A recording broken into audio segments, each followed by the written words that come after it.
we're going over functions of behavior. It's 9:02 on October 31st. And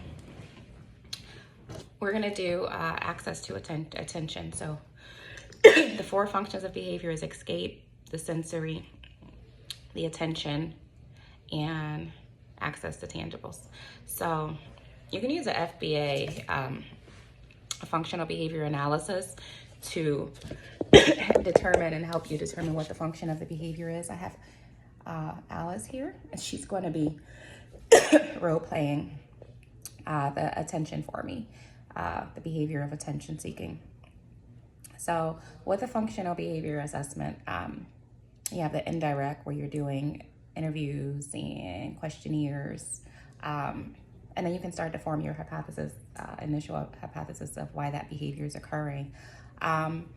After you do that, then you would go ahead and do the direct assessment, where you're directly observing the child in their natural environment. And then comes the functional analysis. So you would kind of like test conditions to see what situation or condition makes the behavior more or less likely to occur. So we're gonna go ahead and do access to attention. Alice, thank you for joining class today. You're welcome. Okay, how many of you are here? Let's see. 1, 2, 3, 4, 5, 6. All right, great. So we're gonna do some math today, guys. I have here a couple of problems. The first one is 10 plus 3. The first one is 10 plus 3. Who knows what 10 plus 3 is? 13. Alice? Huh? You are supposed to raise your hand. Okay, so. I was so excited. I know the answer. You understand. guys know the answer? No? Okay. Okay, so in that situation, Alice just blurted out the answer. So she's using access to attention. She wants that attention. That's the function of the behavior.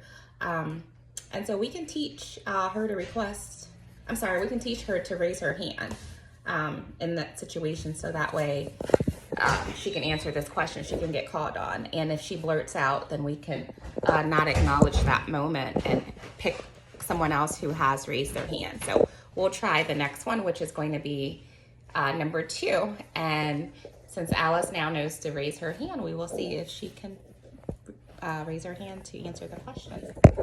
All right, we're on number 2, guys. Number 2 is 10 plus 10. Oh, pick me, pick me, please, pick.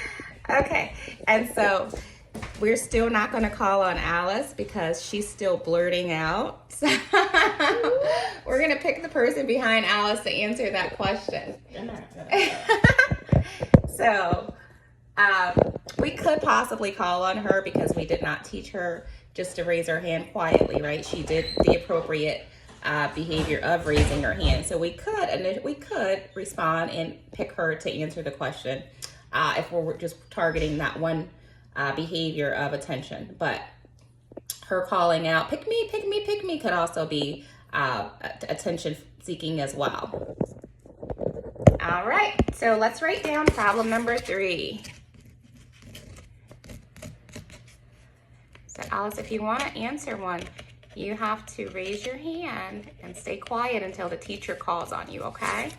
So number 3. Who can answer that one for me?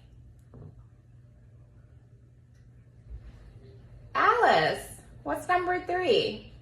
21. Great job, yay! Okay, so Alice was able to appropriately answer number 3, and she raised her hand and she stayed silent, and she was called on.